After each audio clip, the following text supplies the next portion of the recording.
next step to where we can have traffic come in, because that's like always the first question, where's your place at? Do you want to come visit? Be on this Bourbon Trail, you know? I think the ones on the top are gonna be the Bourbon, and the ones on the bottom are gonna be the Rye. So we've got them set up like that, some of them are grouped together. So I'll just go ahead and do a quick tutorial. Hopefully I won't drop one in the chocolate. So I was telling someone earlier, I think as far as making the centers up, I'm about 12,000 or so in for the year. So you want to just kind of dip the bourbon bowl in the chocolate just a bit, center it.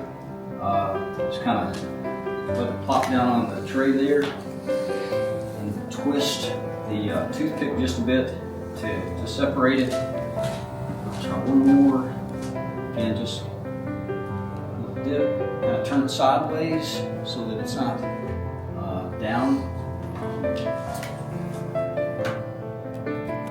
And just a little bit of the chocolate set up just a little bit, let it drip. Just make fun of me. Then just put the bourbon ball down on the tray. Get a little twist of the. Okay, good, great. And you can just put that on the tray if you like. And just grab a pecan and stick it on top while the chocolate's still warm. Rick, these four are from Berea, and they nice. are Berea tourism. Part of Berea tourism. Yeah, I'll be 60 next year. We don't. So what do you think? What do I think? I've had a wonderful evening. Let's ask the audience. I'm still reeling after a small batch in the other room. It's supposed to look good. It's the play-by-play that we're going through. That's cool stuff. Yeah. I caught a face in the mirror at Whitehall downstairs and to the right, the first room that you went through. And oh yeah, everybody sees that.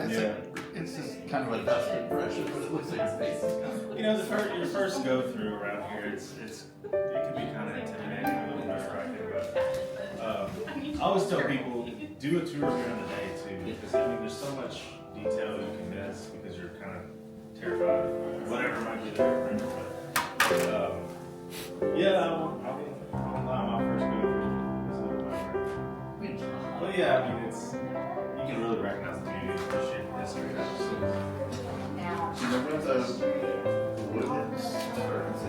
Mostly all the wood that you see was harvested from this property. Well, this property, yeah. The property used to stretch back all the way to 127, if you know where that's at. So it's hundreds of acres.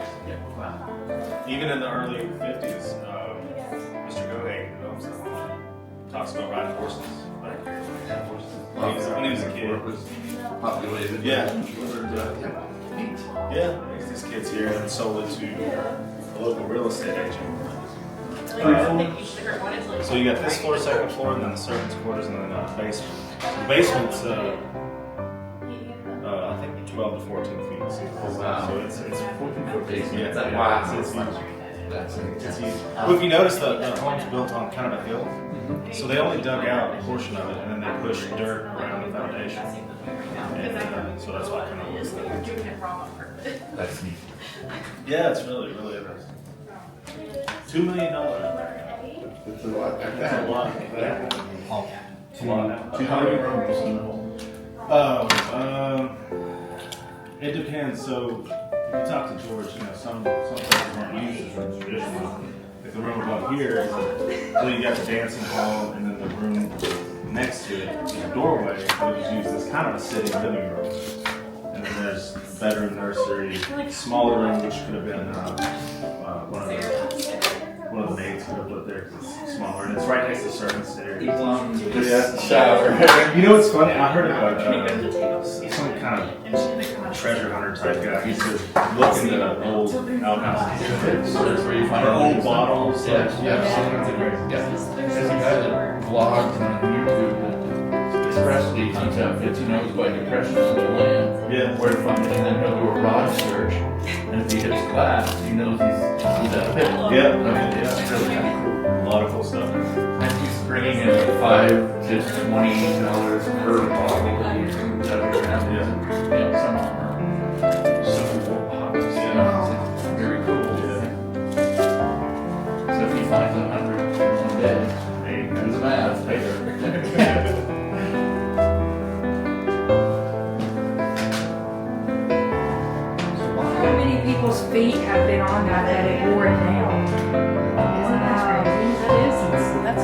that just goes to show, like, I don't know, for me, Traffic. that's the coolest part, especially that it really, truly, like, visibly shows how old this home is. That is, even that door is huge. I don't think we had taller. Yeah. I mean, which is fine, I don't care to everybody. I just didn't want him to agree to something that we. No, we always give it to her. I'm just impressed with it and intoxicated by it. Yeah, yeah. Can't wait to take us home on next She was my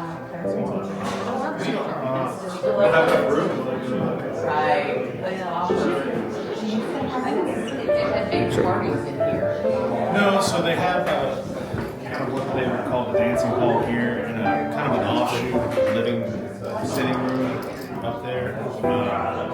Is it three-story? Yes.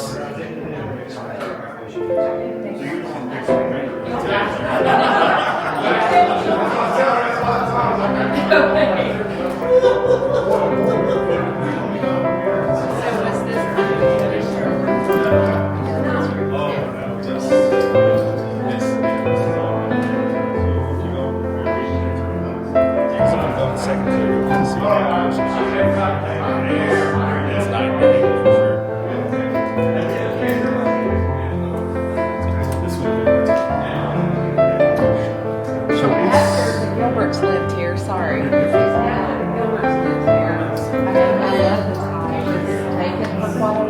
No, it was sold to a local real estate agent.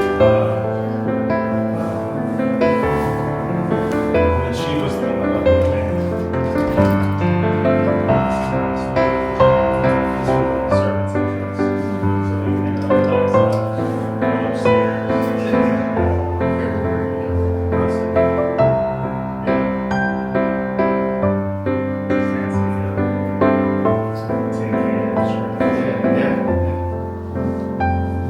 So this is haunted? You be the He's trying to judge. find out, is that what he's doing? Oh, no, I don't know, but maybe you might catch something.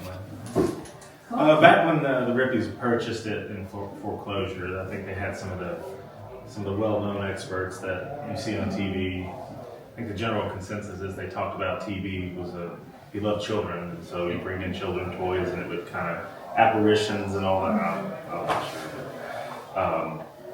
But yeah, after that, they started the remodeling process. You want to go first?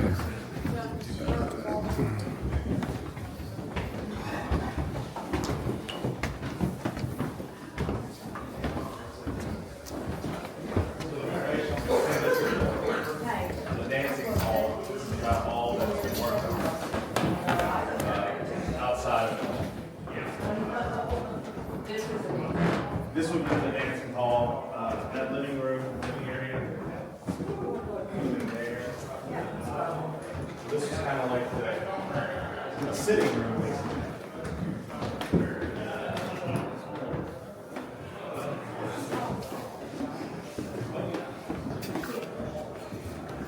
I've always really liked this detail. Yeah, I know.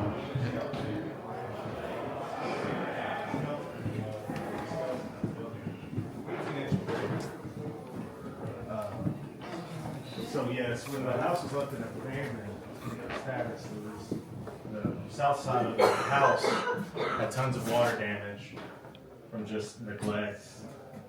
You can see it in this room here, especially.